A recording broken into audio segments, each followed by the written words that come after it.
Hey everyone, welcome back to the RealTalkLaz Podcast, and I'm your host, Laz. This is our 9th podcast episode, and I'm excited to have our first ever female on the show, Julia, join us today. So I'm super excited to have you. So Julia, thank you so much for joining. I know you and I have talked a little bit back and forth in social media, but I guess for the followers and the viewers listening or watching, who's Julia? Hi. Well, thank you so much, Laz, for having me. I'm so excited to do this. Hello, everyone. My name is Julia Poet, otherwise known as Julia Pose. I'm a four-time award-winning poet. I had to count that in my head. And I am featured in 5 poetic anthologies that are available in your local Barnes & Noble and Amazon. I am also a San Francisco Bay Area native and a big exercise enthusiast, and also an advocate for all things self-care and mental health. Awesome. Well, thank you. And again, it's an honor to have you on here. Thank you. Yeah, so I guess to jump right in, right? So I guess the first question, what's something you've been through in life that most people wouldn't guess just by looking at you or maybe meeting you in the street? You know what?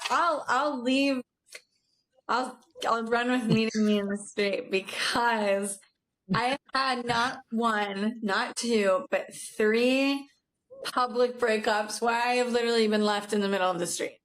Like, I'm not even joking. I wish I was. And I mean, in one case, it was, not the greatest part in San Francisco. And it's funny because I think about those moments a lot in the growth in between each of them. Because mind you, of course, life, loves to give you lemons. They were consecutive.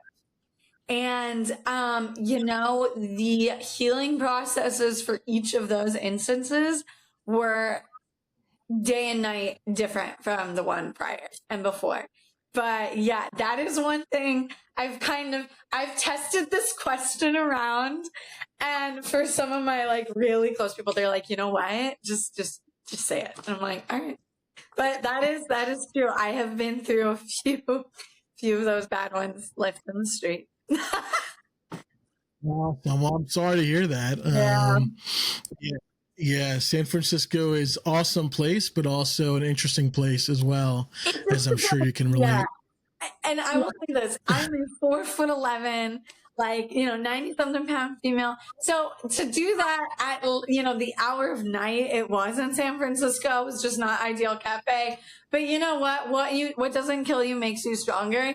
And I sincerely have spent a lot of time exercising that mentality towards those. And it's only really brought a lot more wisdom and perspective and empathy, I would say, to my life.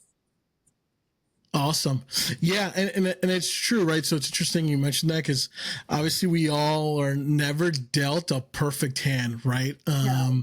Everyone's hand looks different, right? From a deck of cards perspective, like what you may see as like someone's perfect life on, social media, right? Or wherever, right? However someone portrays himself, it's interesting to see what also they've gone to go that route, right? Or maybe they have faced some trials, maybe they haven't yet, right? But I think we all have our trials at some point where we're tested, and to your point, kind of having that resilient mindset to help you push forward. So absolutely. And it's always I think with age, I have to say that's been something I really liked about kind of growing up. I have a birthday coming up soon too, so it's kind of why I'm reflective and in this nostalgic mindset a little bit, because to be resilient, I feel like it's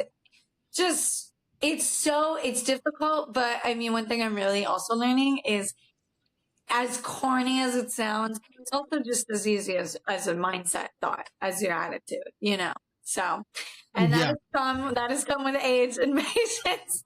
But yeah, I loved that question. I really did. That was a fun one. Yeah, no, and it's, so my birthday was in May. It was a few months back, and I'm like very similar in that sense. Like I start to reflect, like literally the month leading up to it, the weekly, and I'm like, man, like maybe some of the good things that happen, or maybe some areas of opportunity. But yeah, I'm similar. Where every year I start to reflect, and then you have a whole 365 to start over, if you will. Exactly. Um, Exactly. Yeah. All right, cool. So I know, you touched upon it briefly in the first question, but was there a moment where maybe you realized like you couldn't keep holding all this in, and, something had to shift from a mindset or thought perspective? Yeah. So, that factoid I just mentioned about my life is kind of a part of a timeline, um, of kind of a string of misfortunate events, right? And I will, Mm-hmm. the moment I realized I couldn't keep holding this in was actually not too long ago. It was kind of earlier in this year where, between 2023 to 2025 and even present day, at some point, one thing after another. And I mean, it started with something, like a bad breakup to my mom died. And like at the beginning of 2024, right? And then I kept trying to hold in the wrong coping mechanisms, very unhealthy coping mechanisms.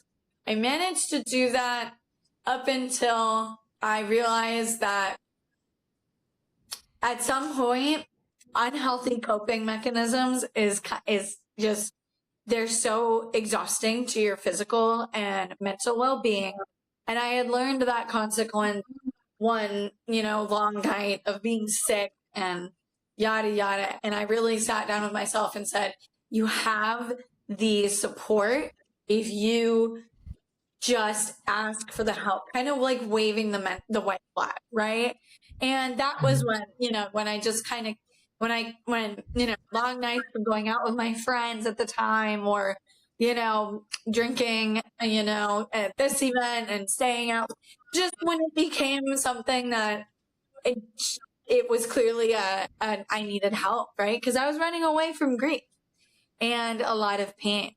So I knew something had to shift kind of when my body started to tell me. And also I'm very connected to myself, psychologically and spiritually.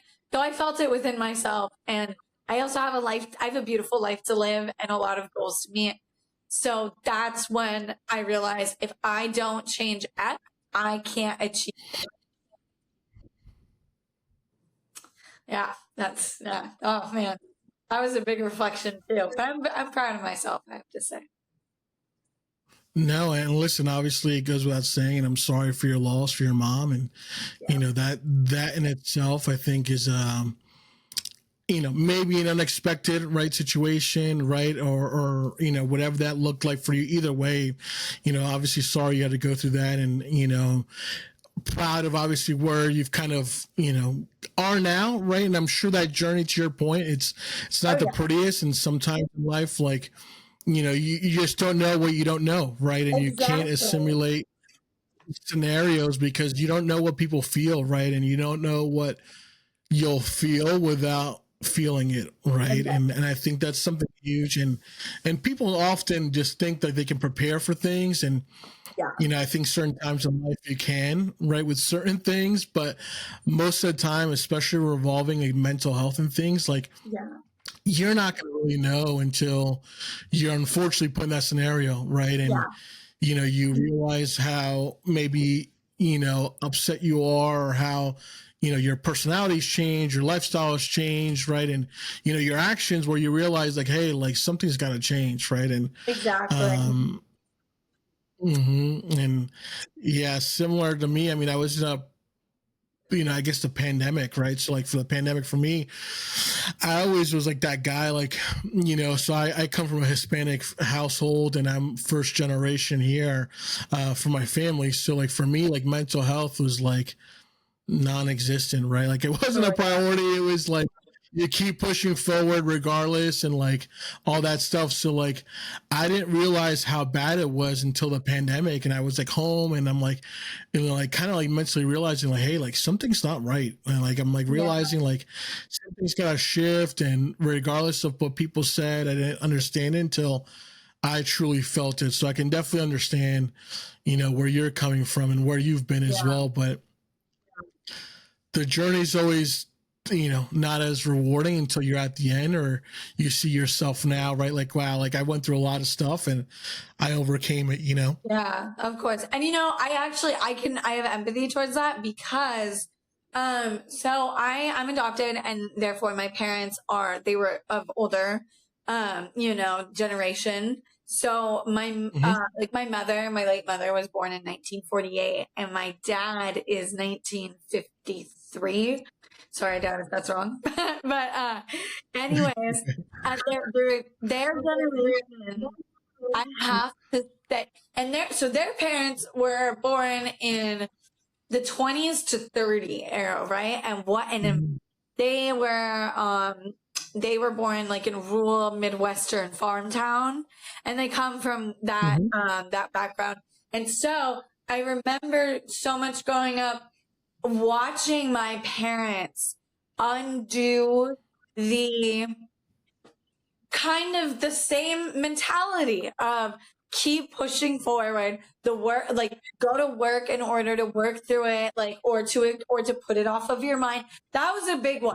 Especially I would hear like my dad, you know, when I got my first job or two, and really even still when I was younger, or even if I didn't want to go to school, it was always, well, you know, there's no such thing as a bad mental day. You have to just push through it and study through. And I will say one thing that's been really a blessing to have is my folks growing with me is the transformation of that mentality, because now, and especially, you know, like my mother was an anticipatory situation. She was sick, just to kind of really summarize it. But there's a lot of emotions that come with that. And I mean, pre-anticipatory grief is a whole other tsunami. And so I feel like it all kind of connected in its own way, right? Because the mental health effect that it gave to all of us, like I have an older brother, my father and myself, we, you know, and even during taking care of her during the pandemic, right? That was even a mental toll on us, that we really then started as a family to do online therapy groups together, because we had a high risk, you know, family member at the time. And luckily we had her for a few more years after that. But no, I understand completely. There's a lot of relation. Yeah, no, there is. And yeah, I mean, so I guess, you know, I know, you know, from a scenario, like for me, like one of my grandfathers, so both of mine have passed away, but one of my grandfathers, he had cancer for 7 years, right? Oh, and wow. I'm talking cancer. Yeah, so like cancer that like I remember I was in high school finding out, and it was like the summer before my freshman year of high school, and like I was like, oh shit, like he's got cancer.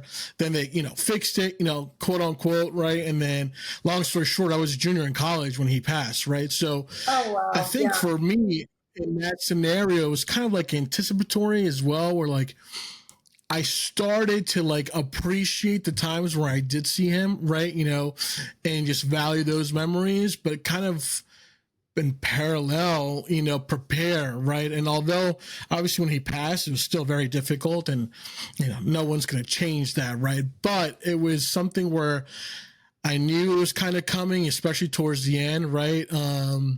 It was crazy. Like he lived a block away from the hospital, and like his last month or so, maybe less. I mean, it was a while back now, but they literally rolled a hospital bed to his house and was like, you can, you know, go away at your house, basically, you know, in peace. So that's kind of like things for me, kind of like, all right, like this is it, you know. But then you still have to prepare, right? But yeah. Totally. Well, my condolences sincerely to your grandfather as well. Yeah, no, thank you. I appreciate that. And obviously to your mother, and may they both rest in peace, you That's know. together. I'm sure they're watching this already. Yeah, oh yeah. Oh yeah. All right. So I guess, to pivot a little bit. So when you started working on your mental health, right? Like, I know you obviously do poetry, you're active, all that good stuff. What did, working on your mental health look like for you? So it took a lot of forgiveness. I will start with that. Okay. That is, and I'm in therapy. I'm in active therapy. I do a few things for my mental health in that field, multiple times a week. I'm very, very blessed to do it. And it's because I have had a lot of trauma happen in my lifetime. Listen to any of my previous podcasts. You can go find out about it there. But I will say this because I'm happy to talk about this side of it and what I did, because I really had a pivotal time where I have been told by doctors before that I will never be able to properly take care of myself, right? And that, I remember, was one of the most pivotal down moments of my life that led me to believe, okay, what is it that I need to let go of that has led me to more or less this situation? Because a lot of my poorer choices have been a response to a lot of the things that have happened to me. And so that, when I started to really go to therapy, and there are resources.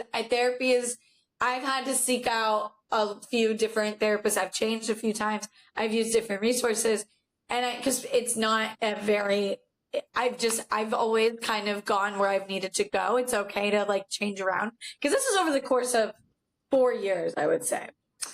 So I wanted to also very much highlight that.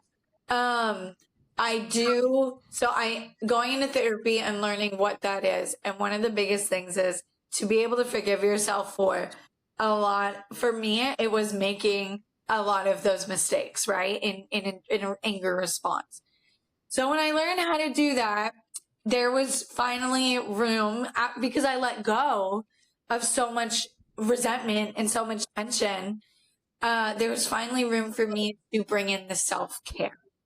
So beyond therapy, I'm an active enthusiast. Oh my gosh. Can I just say, like, you want to go for a walk. If you're lucky enough to have dogs, like, man, oh man, there's your excuse right there. Even if you don't go for a walk, I'm a big encourager for joining a gym personally, because I love doing group classes of all kinds. Honestly, for the mental challenge as well as the social interaction, I feel like is very much what's helped me out of some serious, like, moody days, I would say, or like just bad days, and not self-isolate. So those are my big three. Littler one, I'm a big advocate for, always tending to your needs, whether they're small, whether you need to be comforted, or always just putting, tending your needs, or in other words, drawing your boundaries to put yourself first. So these are really the bigger things. Like, once I started to work on my mental health, that is all of the things that followed. So, and I mean, unfortunately, I had backtracked in a few of my developments when the grief came in. I mean, understandably, that's not easy. But the best part is, I came back twice as strong, and I love working with my therapist. She's amazing. And she really is the one who's helped me rephrase a lot of my self-doubt and a lot of my grief into productive healing for my mental health overall. No, and that's great. And thank you for sharing that. I think the biggest thing that I come across people, or they reached out, or whatever the case may be, is like they're looking for like the cookie cutter perfect way to like mental health journey, right? And truly it doesn't exist. Right? It doesn't exist. No, it doesn't.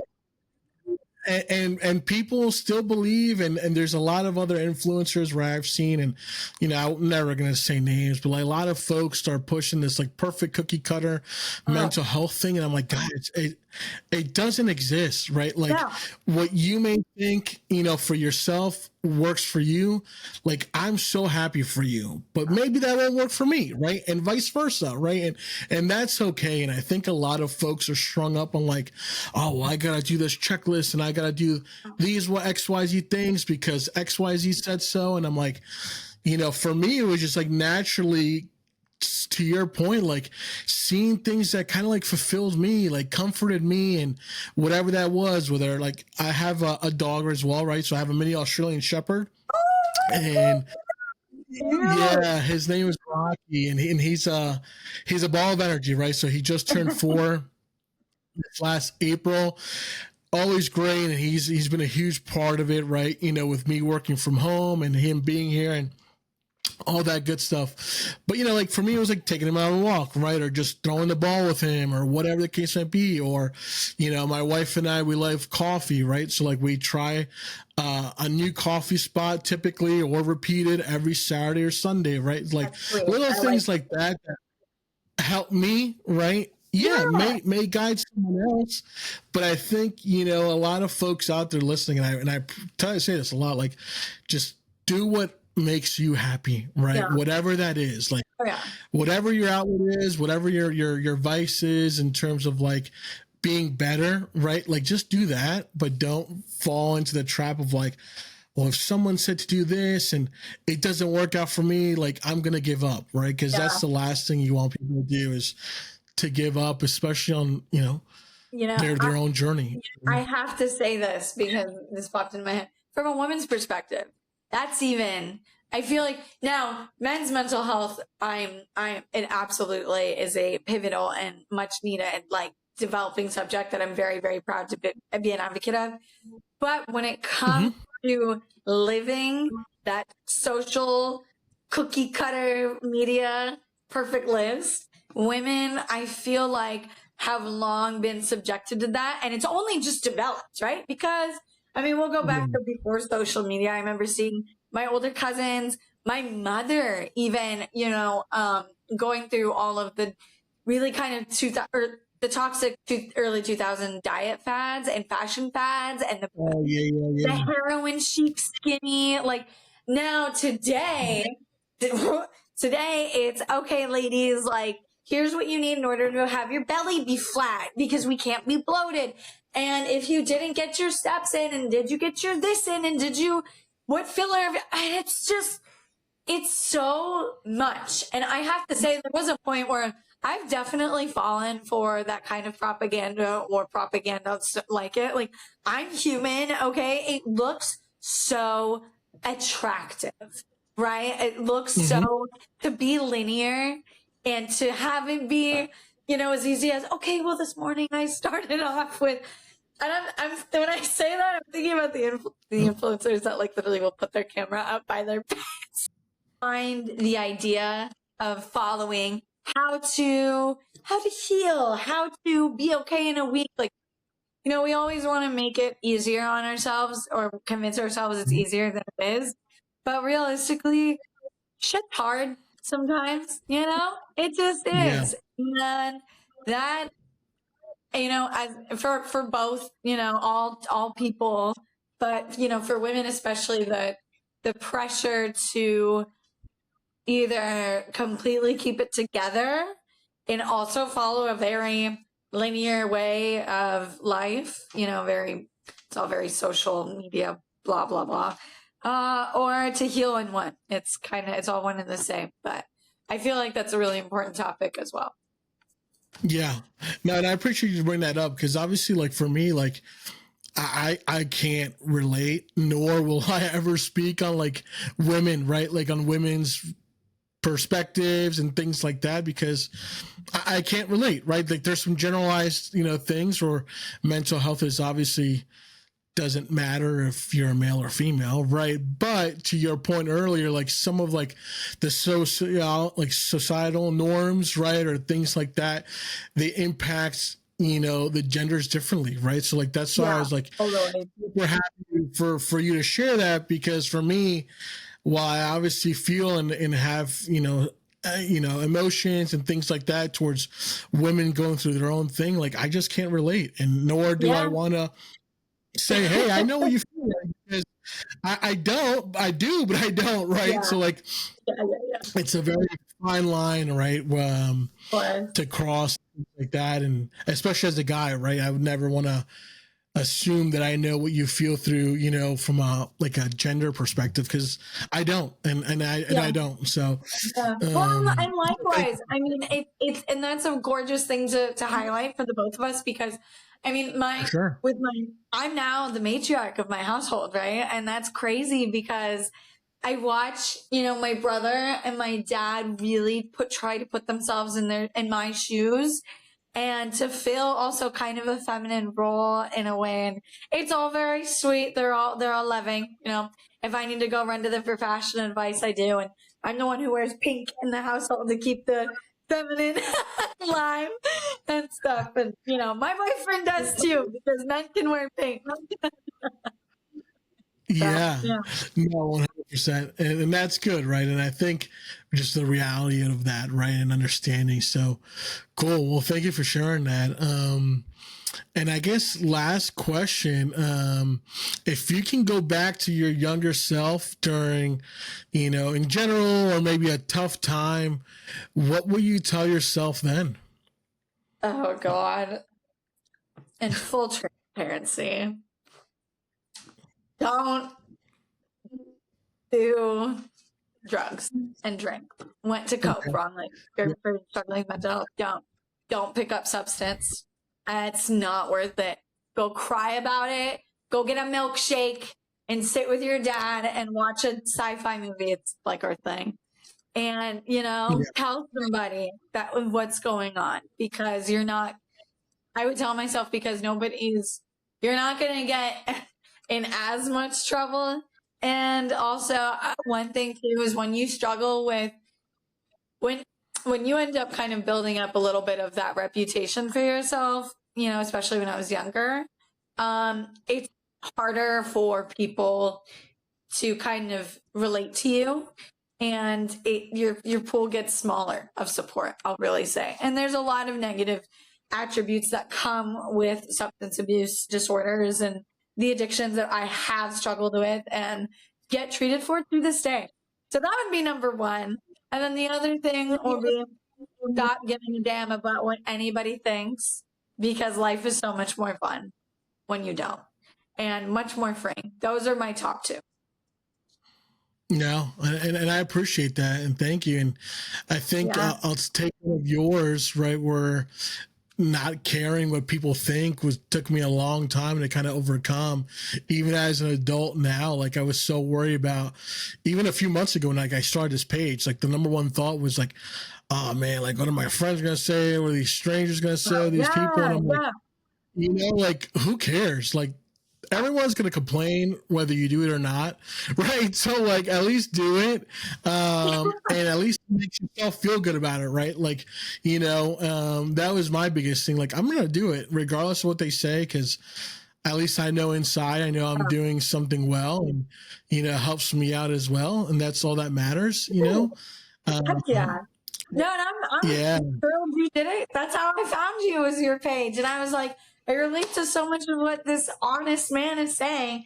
And I'm so honored that, we got to have this talk. I think that what you're doing is sincerely it has helped, because I can tell you when I found your page, I remember it being just one of those particularly tough mental days for me, just with like the grief circling and not wanting to let people in, kind of. I remember you touched a few times, and the importance of speaking up. That was the one. That's my favorite, because it's true. Yeah.